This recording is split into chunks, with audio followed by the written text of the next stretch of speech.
Hello friends, আমি Debashis. Welcome to my channel mindset with Debashis. আজকের আমি যে বিষয়টা নিয়ে আলোচনা করব সেটা হবে ইন্টারভিউর ফার্স্ট প্রসেস। কিভাবে আমরা ফার্স্ট প্রসেসটা পার করব। ইন্টারভিউ, প্রত্যেক ইন্টারভিউতে জিজ্ঞেস করা হয় tell me introduce yourself. এই ইন্টারভিউর ফার্স্ট প্রসেসটা কিভাবে পার করতে হবে, ফার্স্ট প্রসেসটা খুব ইম্পর্ট্যান্ট।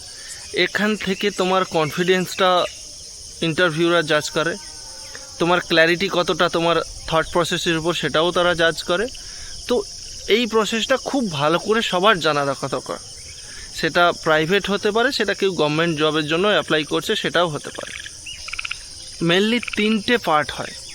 যারা ফ্রেশার আছো, তাদের এডুকেশান ব্যাকগ্রাউন্ড এবং তাদের নাম ঠিকানা দিয়ে শুরু করবে। যারা এক্সপিরিয়েন্স, এডুকেশান ব্যাকগ্রাউন্ডের সাথে সাথে এক্সপিরিয়েন্সটাও শেয়ার করবে। আর যে দুটো আছে সেটা তোমার কি স্কিল আছে, কি কারণে তোমাকে কোনো অর্গানাইজেশান হায়ার করবে, স্কিলটা খুব ইম্পর্ট্যান্ট শেয়ার করার জন্য। নেক্সট হচ্ছে কি তোমার কি গোল, নেক্সট 5 বছর, নেক্সট 3 বছরে তুমি কোন জায়গায় নিজেকে দেখতে চাইছো। এইগুলো নিয়ে ডিটেলসে তোমাদেরকে শেয়ার করব। C you soon. নেক্সট ভিডিওর জন্য অপেক্ষা করো।